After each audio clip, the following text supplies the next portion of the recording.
India versus Bangladesh दूसरी test का दूसरा दिन बारिश की वजह से वॉल आउट हो चुका है। इससे पहले दिन में भी सिर्फ 35 ओवर्स हुए थे और बाकी सारा मैच वॉल आउट हो गया था।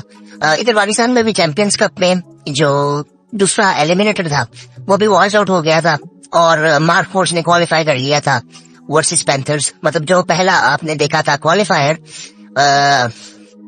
जो एक क्वालिफायर था उसमें जो दो टीमें थी वही टीमें अब फाइनल खेलेंगी, लेकिन प्लेयर्स में कुछ फर्क होगा। स्पेशली मार्कोर्स में उसमें रिजवान नहीं आपको मिलेंगे, नसीम शाह नहीं मिलेंगे।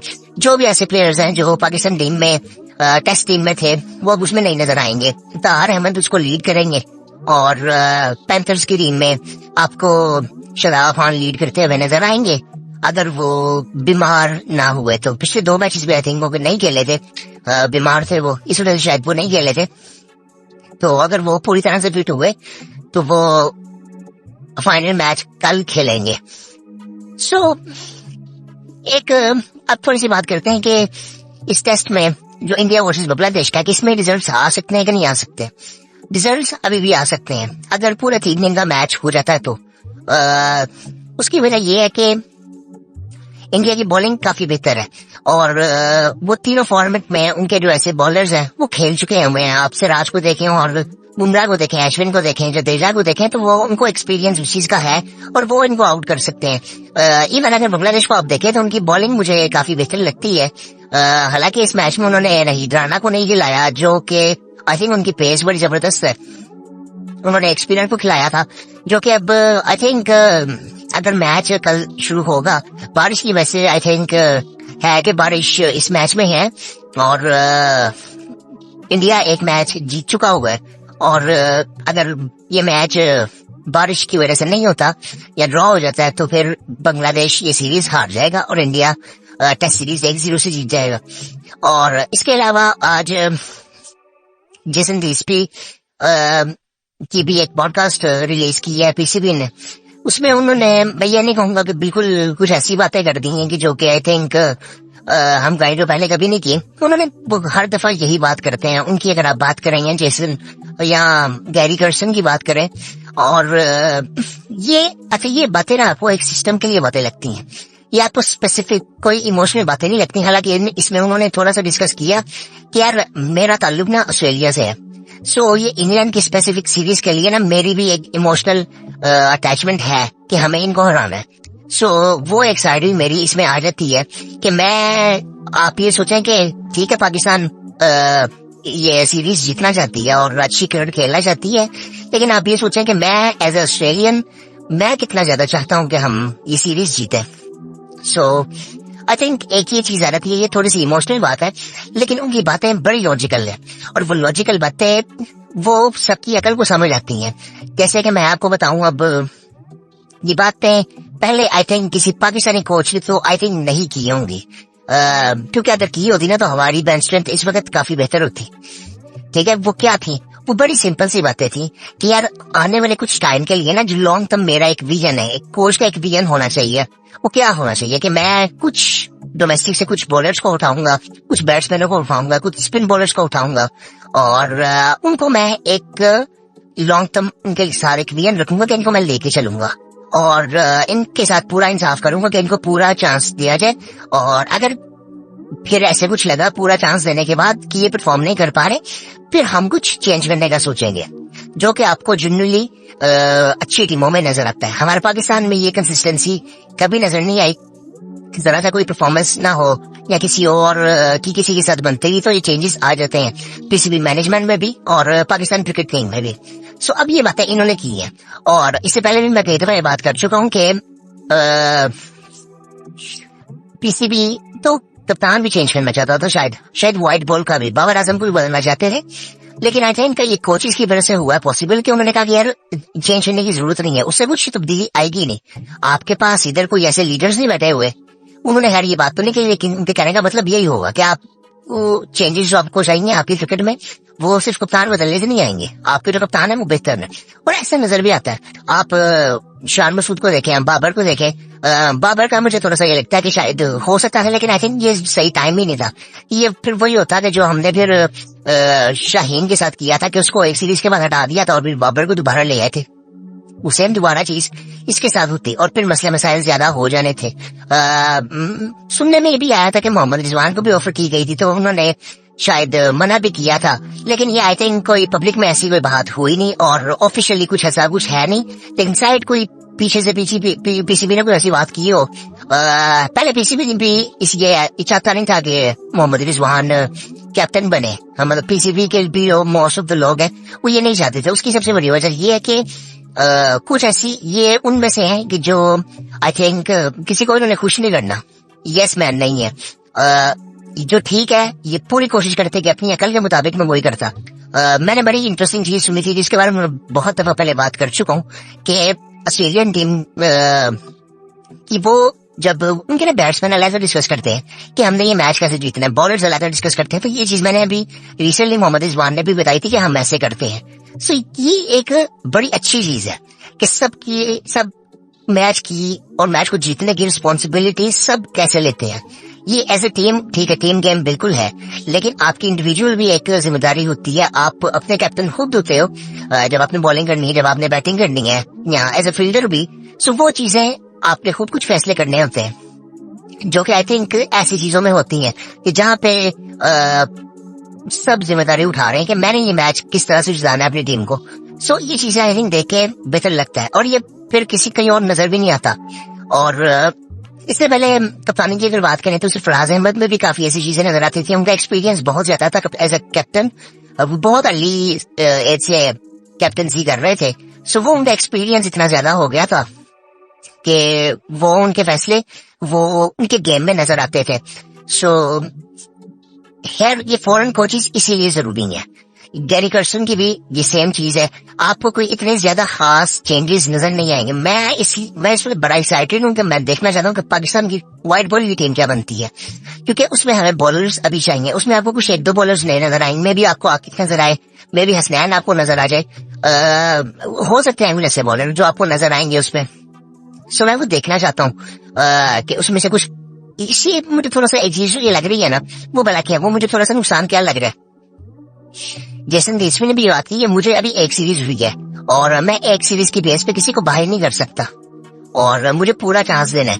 अब इस चक्कर में ना कई ऐसी प्लेयर्स हैं जो कि अच्छे हैं लेकिन ये टूर्नामेंट खेले नहीं है, जो कि शायद रेडी भी थे। मैं हम वसीम जूनियर की बात कर रहा हूँ, अभी तो वो इंजर्ड है फिलहाल। आई थिंक मुझे उनका आई थिंक बहुत ज्यादा होता है कि वो जिस तरह का बॉलर था ना, उस पर अगर थोड़ा सा काम किया जाता ना, वो आई थिंक वो पाकिस्तान के लिए बहुत बेहतर हो सकता है तीनों फॉर्मेट के लिए, और उसको सही तरह से इस्तेमाल। वो बंदा बेंच में बैठ के ना जाया हो गया था, अब इस वक्त वो इंजर्ड है। सो आई थिंक वो एक मुझे एक लगती है एक ऐसी चॉइस जो कि अब आई थिंक वो उसको उस पर नजर ही नहीं किसी की होगी। जब वो ठीक हो भी जाएगा तो अगर पाकिस्तान में परफॉर्मेंस बेहतर चल रही है या कोई ऐसी जरूरत नहीं है चेंज करने की, तो फिर उस पर नजर जाएगी नहीं। और उसने ये वनडे कप भी नहीं खेला। सो आने वाले टाइम में अब कौन से ऐसे टूर्नामेंट्स होंगे जहां पे उसको देखा जाएगा।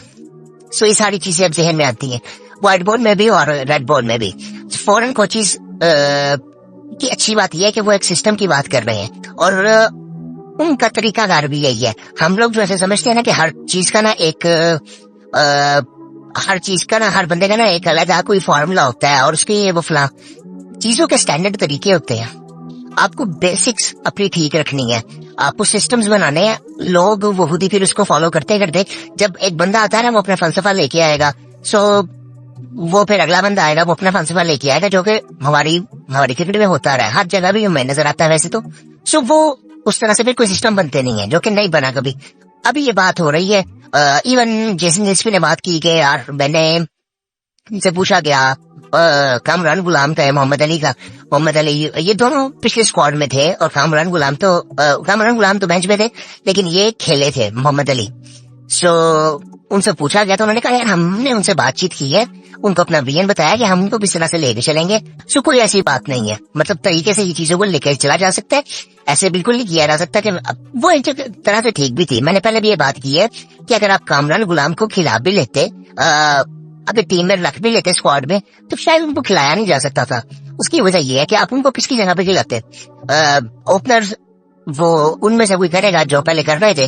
अब्दुल्ला या हुरैरा होगा या फिर साइम होगा, साइम के साथ कोई करेगा। मुझे था कि इस दफा आप हुरैरा और साइम को ट्राई कर सकते हो।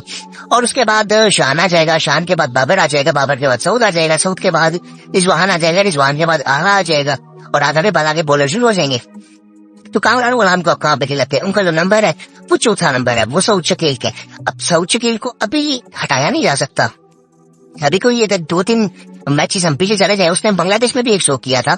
उससे पहले आप अगर जाओ तो श्रीलंका में उसने, ऑस्ट्रेलिया में इतनी अच्छी परफॉर्मेंस नहीं थी, श्रीलंका में उसने 200 किया था, अब्दुल्ला ने वहां पे 200 किया हुआ था। तो आप किस बेस पे उसको हरा सकते थे, निकाल सकते थे बाहर?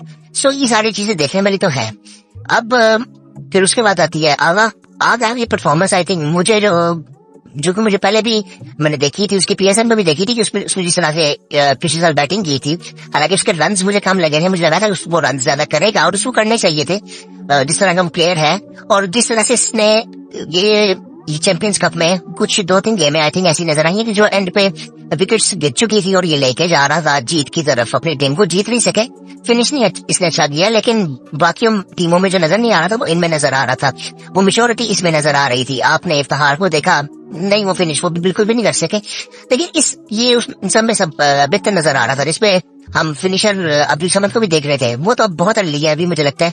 और इसके अलावा भी आप कुछ ऐसे आपके पास चॉइसेस थी, जिस तरह वो इरफान खान नियाजी है, वो मुझे बड़ा पसंद है वो बंदा। वो आई थिंक उसने बैटिंग एक बड़ी अच्छी की थी। और मुझे ना एक चीज लगती है कि जिस तरह से उसने वो शो किया था ना, हमें एज ए फिनिशर उस तरह की बैटिंग भी चाहिए। कि आपने क्या मतलब, मेरे कहने का मतलब ये है कि अगर आपको यॉर्कर्स भी किए जा रहे हैं तो आपको यॉर्कर्स पे भी अच्छी शॉट्स खेलनी आनी चाहिए, जो कि मोस्टली आपको प्लेयर्स ऐसे मिलते नहीं है। अब उसने उस मैच में वो काफी ऐसी शॉट्स खेली थी जो कि आई थिंक वो फील्ड से प्ले कर रहा था, फील्ड को देख रहा था, फुल टॉसों पे उसने किस तरह छक्के लगाए।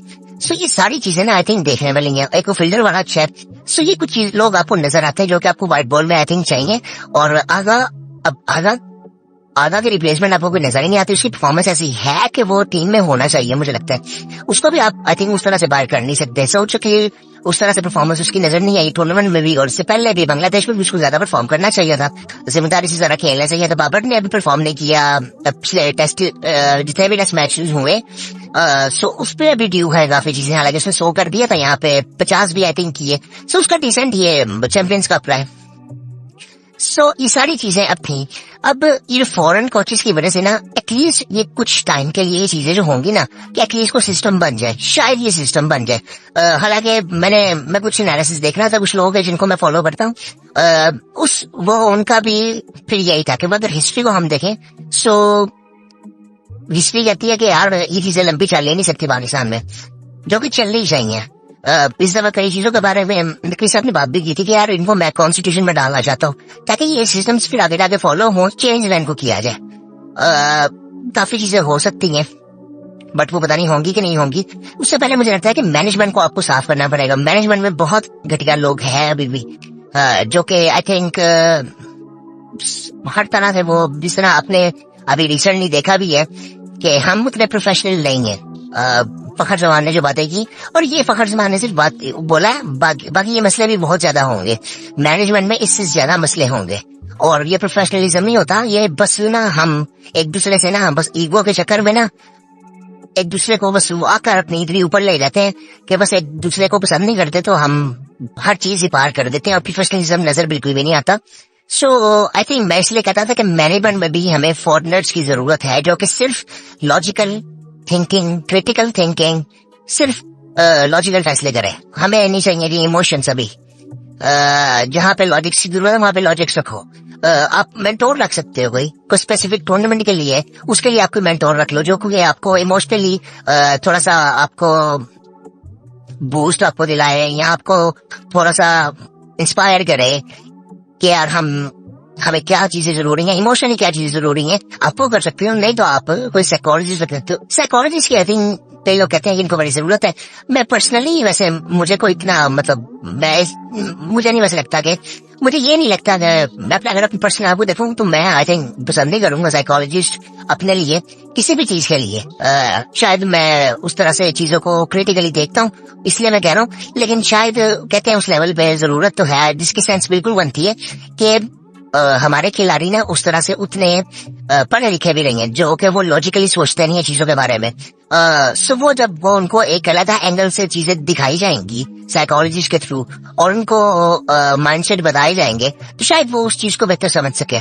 और ये कई टीमों पे ये चीज अप्लाई की भी गई है, सो और वो काम भी की है। सो ये आई थिंक बेहतर हो सकता है, अगर हो सके तो ये करना चाहिए उनको। Otherwise I think